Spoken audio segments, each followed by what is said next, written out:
When we look back in time on Fort McMurray, we notice many iconic figures who have shaped the image of the region. Katie Sanderson is one of these people who represent life outside of the oil fields and outside of the house.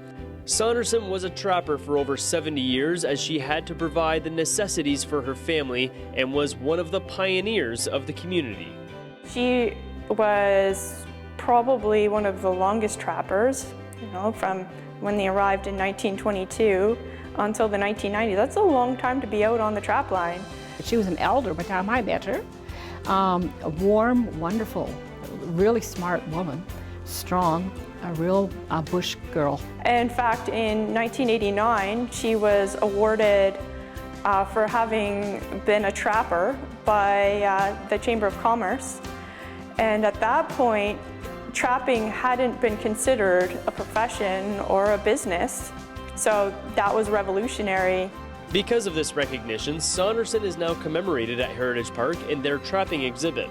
It's one of our new exhibits for trapping. When Heritage Park reopens, then that exhibit will be one of the new features. It's just chronicling her life. Trapping was her passion, but her recognition came in the winter festivals held in Fort McMurray, where she was named Queen of the North a record 10 times. The competition demonstrated her skills in the great outdoors. She became known for her as the Queen of the North.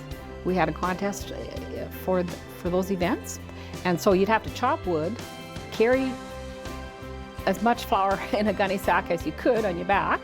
So Katie Sanderson won the title 10 times by 1985. What was most impressive is she was actually in her 80s when she won the last time, and she could still lift 185 kilograms of flour and run with it on her back.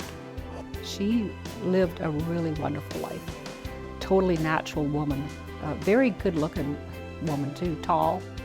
Yeah, a wonderful asset to her community. Sanderson passed away in the mid-90s and will never be forgotten. Her skills on the trap line and serving as Queen of the North have etched her name in the sands of time. She was one of the more well-known ladies because she participated. She's very community-oriented. So she became like a legend. To my eyes, she's a legend. Looking at another legend who helped shape Fort McMurray with another McMurray milestone, I'm Doug Roxburgh.